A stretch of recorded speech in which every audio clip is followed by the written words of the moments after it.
All right, we're recording and we'll get started. Maybe I can get this intro on the first go.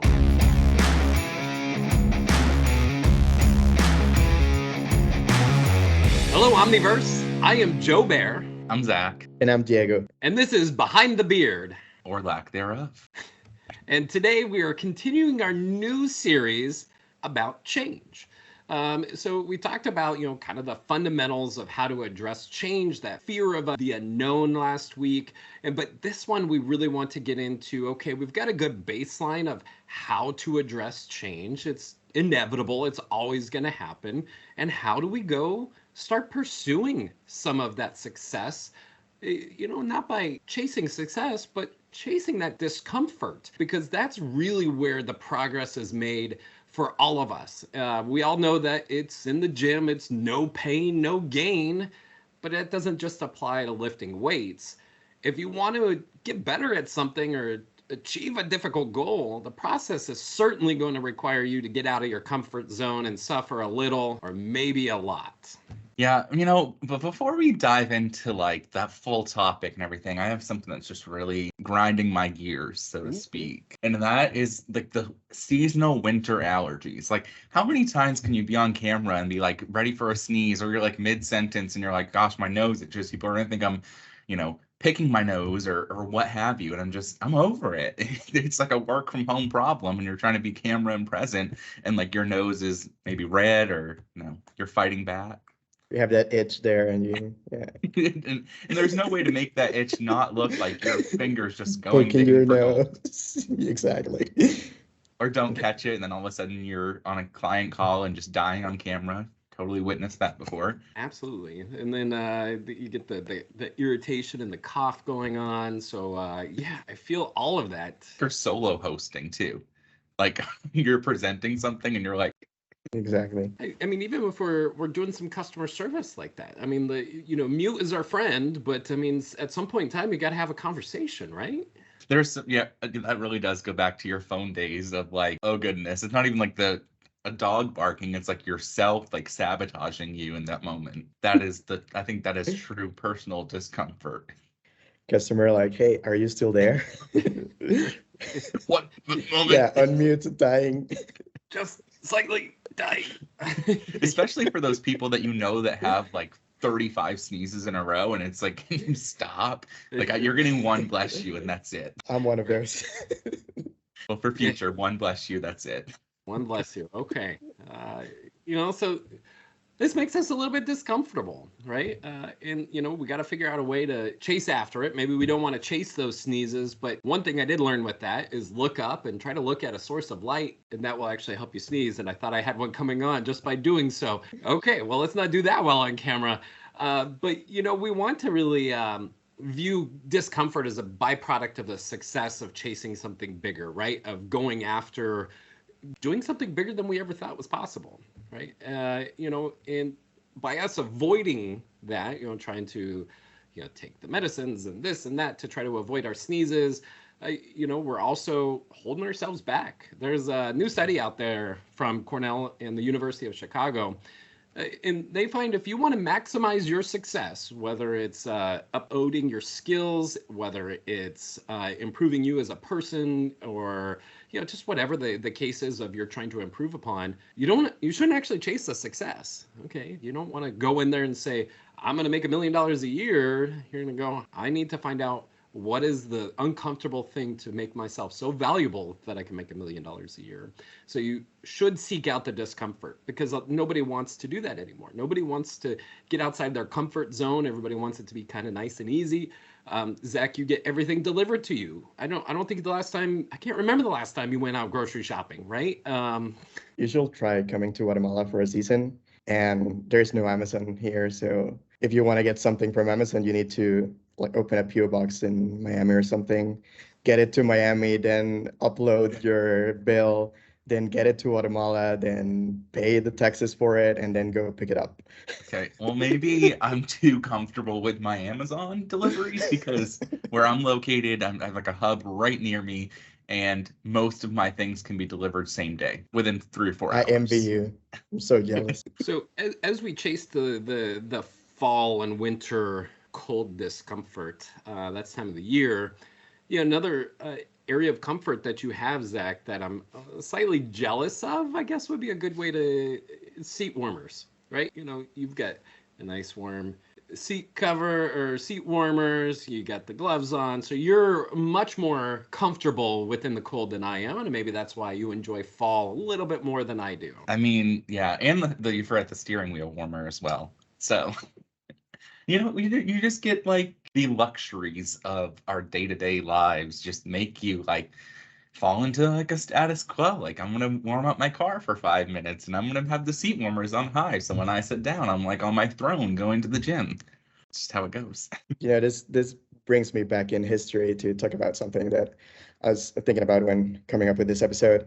And Roman philosopher Cicero, he wrote this letter to the Hedonists, the school, mostly famous because it is the most common dummy text ever, lorem ipsum.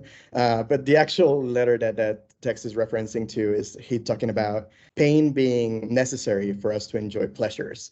And like the hedonist school is all about pleasure, pleasure, pleasure, and he's in the skeptic school. So it's like, I need to disprove whatever you're trying to prove me. And I believe pain is actually necessary for you to enjoy what pleasure is, because if you that thing that it's said about happiness, you're chasing happiness, but if you're always feeling that happiness, is it really happiness at all? Or if you're always getting comfort, is it really comfort at all? What's your range of measure between discomfort and comfort? I think there is a good balance between the two, right? We need our seat warmers because we're at that time in our point of human technology where we can keep ourselves warm that way. But I'm with you. Constant comfort is boring. Human beings in general need challenges for optimal brain function, right? So we can get the pleasure, the endorphins hits, and all of that. But we've got to go chase that. That's a reason why gamification of everything, especially learning new skills, video games, education, all of that is being gamified, and the goal of that is to gradually increase that difficulty to ensure us as the human players there, we get a little bit stretched beyond our current capabilities. So we're like, ooh, I can learn something new. But there is comfort learning. There is a little bit discomfort learning. Now, I think when we are uncomfortable, it forces us to grow beyond who we are faster. And I know there are a lot of studies out there with that. It could be from a progressive overload campaign at the gym. It could be, how to achieve extraordinary things, by developing our talent within ourselves. I know in a book, and I'm trying to recall the name of it. There it is. It's Peak, How All of Us Can Achieve Extraordinary Things by Anders Ericsson. They discuss, various components of this that goes into developing the talent itself. And when it comes to efficiently learning a new skill, how much difficulty the individual encountered while practicing it was the key determination of how much they retained from that, right? So, as we continue to push ourselves, okay, we want learning to be easy. No, it shouldn't be. We should be chasing, well, this is hard. I don't understand it. I'm frustrated. That's how I grow as a person there. And that's where my mindset will really shift and change to leveling up myself.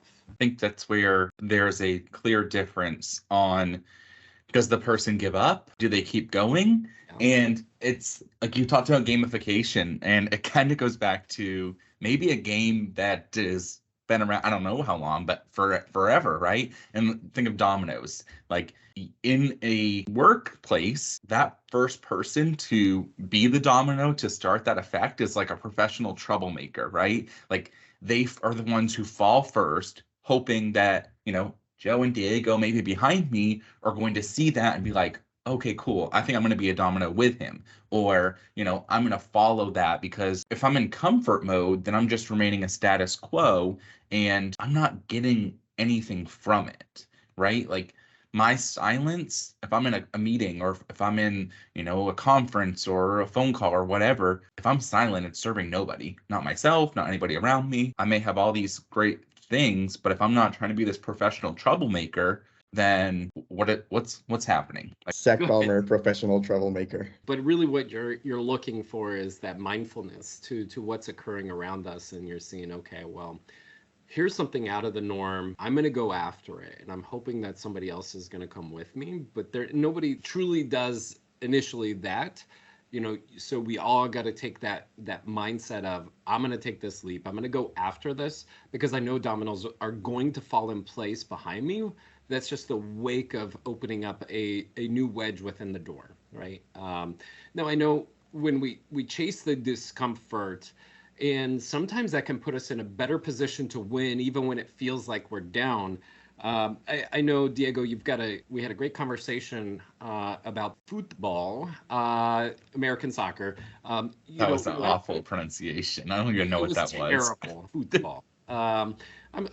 But why don't you tell us about, just kind of the studies of, being in an uncomfortable position? Yeah, so that's a good topic to talk about. So in football, or for American soccer, it's very well known that if a team is up 2-0 or 2-0 at halftime, there's a big chance for the other team to actually win the game.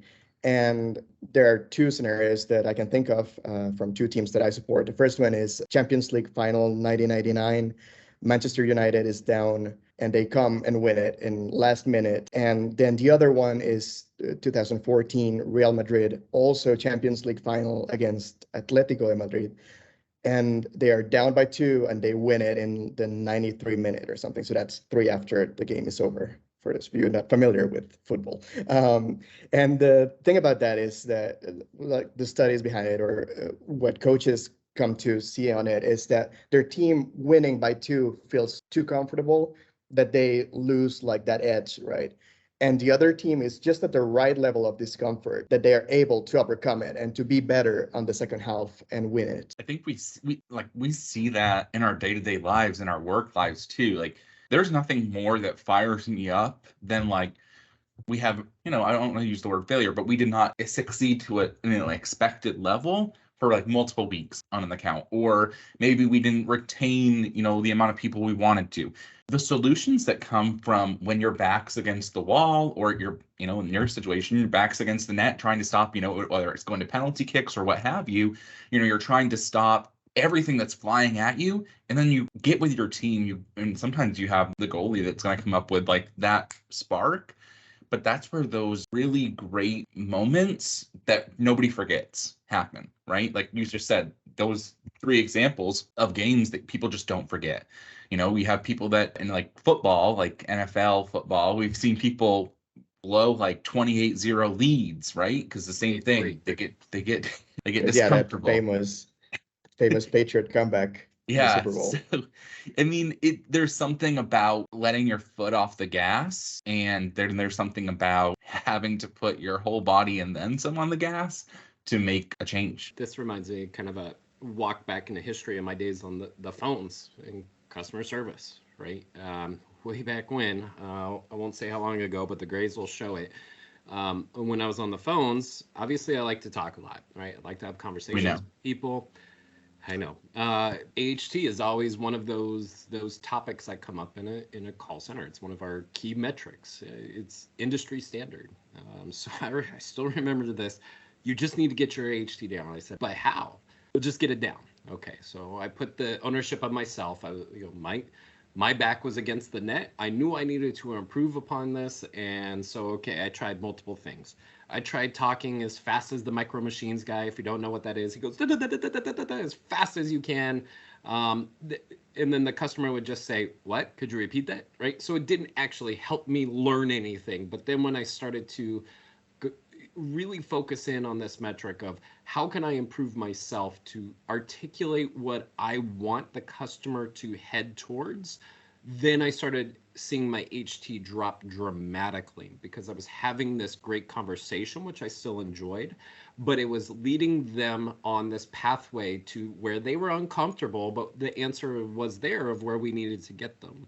So we started chasing that uncomfortableness of like, I didn't like this. It didn't feel good initially, but then I started getting awarded and recognized great handle time. I was the lowest in the call center. My quality was highest in the call center, because I turned it from a transactional conversation to a conversational conversation, but the consumer felt needed.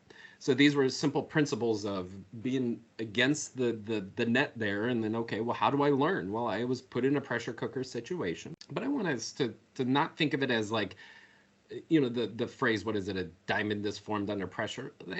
Yeah, it's pressure, but it's a lot of small pressure built up over time, I think, is the better. Mild discomfort would get us better results rather than just one big boom, slamming of pressure together to form the diamond. And this reminds me, as I've been talking here, about one of Ray Dalio's book, Principles, where one of the ideas in this book itself was, instead of getting frustrated and overwhelmed by, pain and discomfort, he began to see these feelings as nature's reminder that there is something important to learn. And he goes on to recall, reflecting that pain and discomfort is the most valuable habit he's acquired.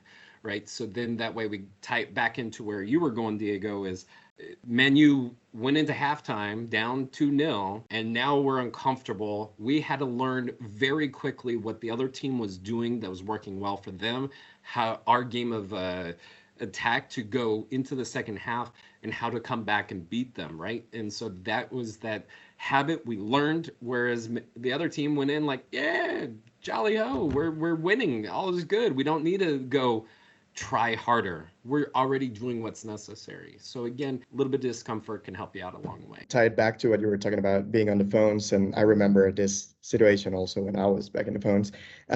This guy, and you talked about transactional conversation to conversational conversation. I think the transactional conversation is the most comfortable one, right? And I remember this guy who, he knew all the scripts, he had the best HD, he had really good metrics, but like everybody else around him kept getting promoted or to different roles or finding their whys, and he kept taking those same calls, right? So chose transactional comfort, but never progressed actually in that career. And I mean, in itself, it's just telling. But I think, to Joe, how you kind of started that off is you had a supervisor, a lead, a manager, somebody coming to you and saying, do this and just get better, Like, I think the standard, like, brick and mortar pieces are always like, take notes while you're on the call. And, try to just not leave open-ended questions. Just get them to say yes or no, like very transactional, right? And a lot of times we see people fail when they are given these, like, explicit directions to follow, because when you're chasing a discomfort and being the person to speak up or create some type of, plan, there's a few principles that really help. It's like, one is like, do you mean it? Like, do you believe what's going to happen? Can you defend the action that you're about to take or statement or what have you? And then the last thing is there good behind what you're about to do or what you're about to say? And having somebody else in your back of your mind or back literally behind you, if you're in a call center, brick and mortar, hopefully those don't exist too much anymore, work at home. But anyways, is there good behind that can really push you to be that first person to drop. And it's not that you're unafraid of a consequence, but you feel you have to do this, to Diego's point, to get to that next level, whether it's a promotion, whether it's a goal. There's something to push you to do it.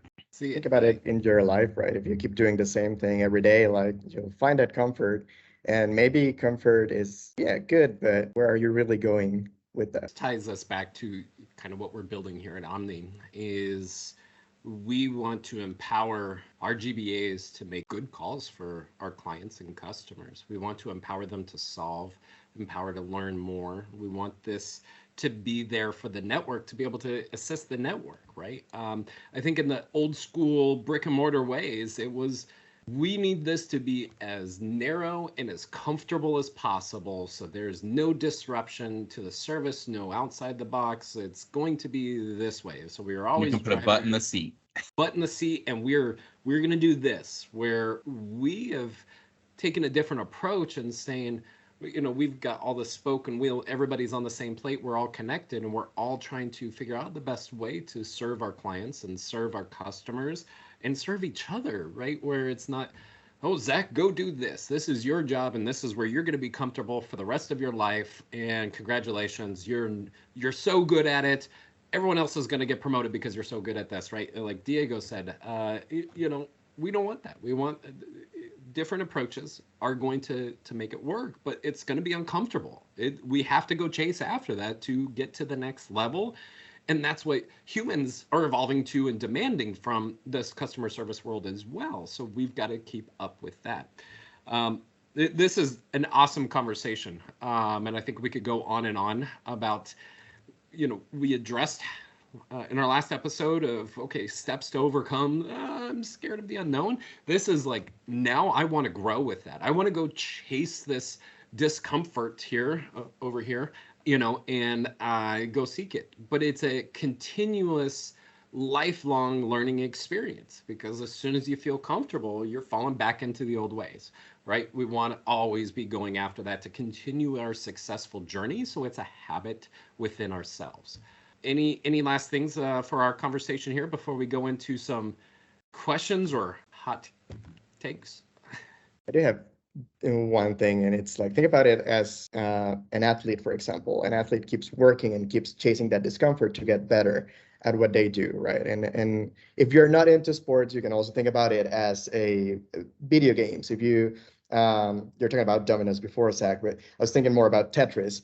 And Tetris they keep falling faster and faster and faster, and you keep getting better at it and reacting to the speed that it's coming at. And if you keep practicing, you keep doing it better. And it's also true in art, for example. The more you practice whatever art you're doing, whether painting, sculpting, or whatever, the more pieces you put out, the better results you're gonna get. I think for one, that I didn't think of Tetris, so that now has my mind kind of maybe spinning and trying to get the right form, right? But I'm really not that good at Tetris, so that's a hot take right there. But it kind of, my last thought around this is you have to put yourself out there and be that, that domino more than once to feel okay with it. Like that first time that you're going to fall, like, I know like they made us do trust falls and stuff in like elementary school and middle school, and I always hated it because I'm still like was tall then. I'm 6'2" now, but even then I was tall. I'm like way taller than all of y'all. This is not going to end well. This is not okay. But I did it, and then it got okay. Like they caught me somehow, some way, and that's what it has to go about. Like whether you're dealing with a client, you're dealing with maybe a significant other, a friendship, or maybe you're dealing like a pet. Who knows? But whoever you're dealing with, like you have to put the fear of like or else behind you, because that's what holds people back. We see it with interactions with people. Like, are you going to meet this deadline? Are you going to do this? Are you going to do this? Can you please confirm? Can you please confirm? And eventually somebody has to stand up and say, hey, why are we pushing so hard for this? Like there has to be a better way. And that would be my big take for this. Like our next piece is think about what can be better if you actually go and grab that cookie that's discomfortable, or because Joe's word, discomfortable. Discomfortable. Wow. Yeah. No, I love that. And that's where we're headed next week. So that's a great topic lead in there. And so many powerful things that we've said today of just trying to understand the human psyche of, I've got to go do this. I got to be able to fail fast, iterate fast. I've got to be able to know where my guardrails are, and it's okay to make mistakes. And, I know here we're all okay with making mistakes as long as we learn from them and we reiterate our cycles as fast as possible here. So that's what's making us grow so rapidly here at On the Interactions. But great topic. I could go back into this one and deep dive into it, but we're going to move on to our quick pick'em. I don't know what we're calling this, but I'm going to ask Zach, how are you going to treat yourself this weekend? So I totally went to the store earlier this week and got a bottle of wine. So maybe a bottle of wine or two. Not confirming or denying that, but yeah, there's always some art in the finding the cheapest bang for your buck with the highest percentage. So that's my plan to treat myself. Relax, chill out, and treat yourself. Hopefully you got some nice cheese to go along with your wine. Maybe some Cheez-Its. Cheez-Its. All right, delectable. Sometimes you need just the low budget treat yourself. Like ain't nothing fancy with it, but all for it. Okay, well, now I'm thinking about the wine that I'm going to be consuming in like 6 hours. But regardless of that, Diego, what is the last thing that you've learned? So maybe one of the things that we're trying to do here in the house is to turn things smart, like the lights and the lock and that kind of thing. So that surprisingly has required a lot of learning, like about brands, ecosystems, build shortcuts. There's that app in the iPhone, Shortcuts, and I had pretty much never looked at it. Never. I was like, I'm not a programmer. I'm not gonna mess with that. And now I have like the one that turns on the lights. Like when I come driving in, it turns on the living room lights and unlocks the door for me. So I you don't were have. uncomfortable going about it, but now you have found this new comfort. As I was saying it, I was thinking like, am I getting too comfortable with all these smart home things? So I feel it though, like I can do it from like my phone. I arm our house, disarm the house. I can even like preheat the oven, turn the oven light on. Like I like to just flip on my light. I just do. There's a gratification that comes to me. I don't want to go to an app to turn on my phone or on my light. I just want to turn it on. So Because you come you're in and you go comfortable like, now. "Hey Siri, turn on this," or I was waiting for my watch to then react to what you just said. So like, all right. So Joe, what are you watching? I know we hear a lot about what are you reading, but what are you watching? oh, guilty pleasure. I'm trying to get into the new Lord of the Rings show. I just can't. Like, I don't know what it is. I want to love it. I just cannot get into it. I'm trying. I feel like when I'm not a Lord of the Rings person, I feel like I read the books when I was whatever age, but there is something about a show that you always see advertised, like whether it's on like Samsung TV or like Amazon.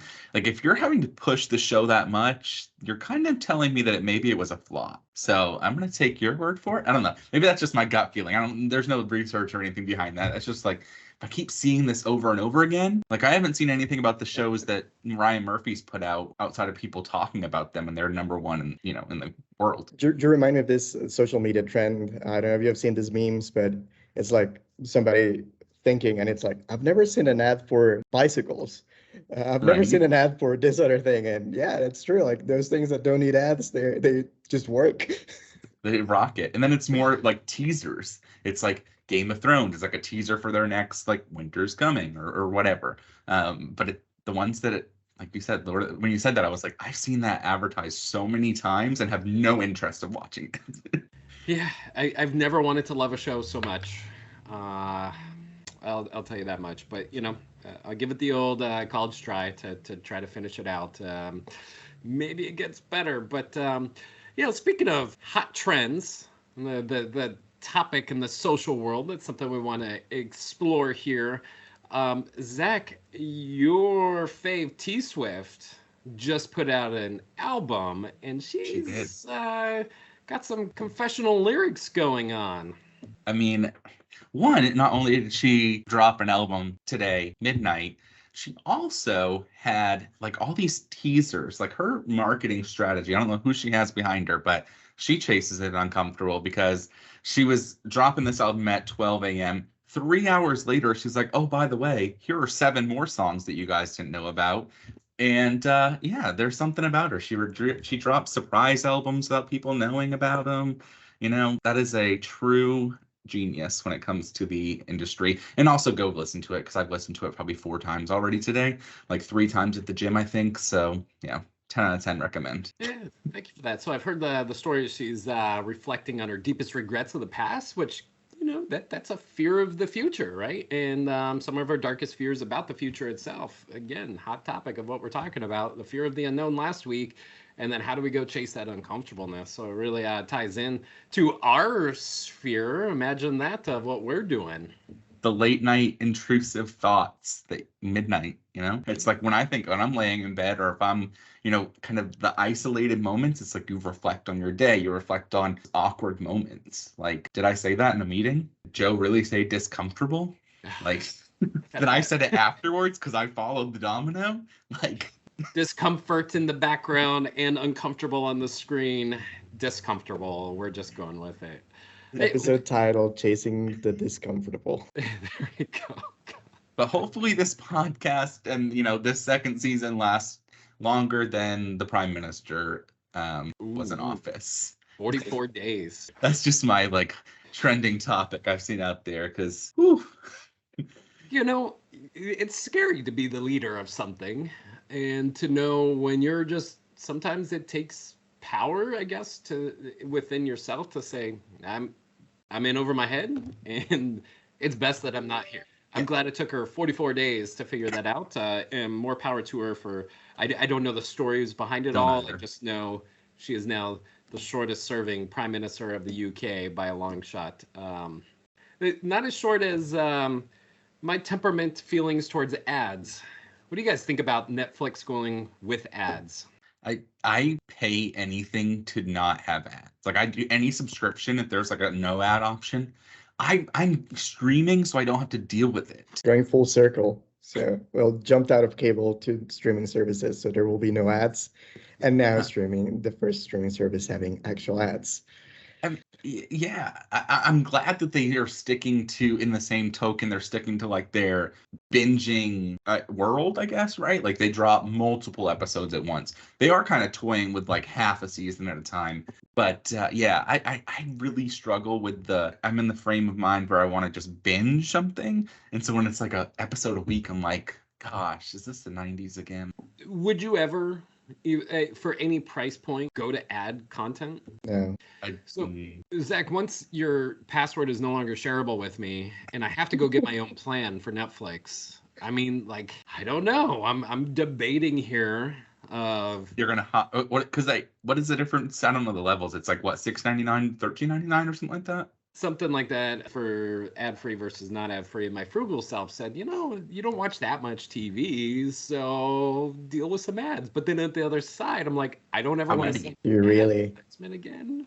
And it's like, what are the length of the ads? How many are the ads? And then it's always like the cutoff point of like a pivotal moment of a show or a movie that it comes on and you're like the guy had a knife and now I'm watching an ad about a Peloton bike. Like, really? I really don't need to see this. Like, going back to your topic, I think Netflix got too comfortable being the leading streaming service, and now they're struggling so much. Because I saw this story on Instagram from Wes, actually great episode from season 1, and he got this email saying like, "Hey, no more extra home fees on Netflix." And I was like, "Well, that didn't go so well." I think that's so true. But they probably, I mean, you think about it though, that's how people, when you submit YouTube videos and you get to a certain level and you're able to get ads, that's how you get more of your own or more income from it. So I'm assuming that's the business tactic because their sales are plummeting. Let's get some companies to buy in. You have to make it free like YouTube, right? So because YouTube, I'm fine with YouTube ads because I know I'm watching for free. But the one that I'm paying for, I don't want it to have ads. Yeah, no. Right there with you. Yeah, I think this is definitely a trending topic that could keep us going. But again, we've got new people that have been on somebody else's Netflix plan, and now they've got to make the choice of, do I have 7 subscriptions or do I go with a cheaper option and with ads so that way I can keep all my content alive? But with that, this has been a great chasing the discomfortable, man. Now that I say it out loud, it's terrible. Chasing the uncomfortable and really chasing after our own success, not by going after success, by really just being really uncomfortable and just taking a step outside of that comfort zone itself. And, I just kind of want to think about this as everything we've talking through today is that today matters. We over-exaggerate yesterday. We think it was better than it was. That's why we talk about the good old days, and the good old days weren't that good. It's just a memory lapse. Let's go after new memories. Let's go after new uncomfortableness so that way we can reminisce in today being a good old day. As always, Omniverse, I want you to hashtag keep learning and let us know what you're learning about too. Please like and subscribe to our channel for more great content coming your way. I am Joe Bear, and for my co-hosts Zach and Diego, this is Behind the Beard. Hashtag Omniverse to the moon. Thanks, everyone. Awesome. Although I totally blocked the bunny like 100%, so it looks like I'm just have a cookie like rot out of my head.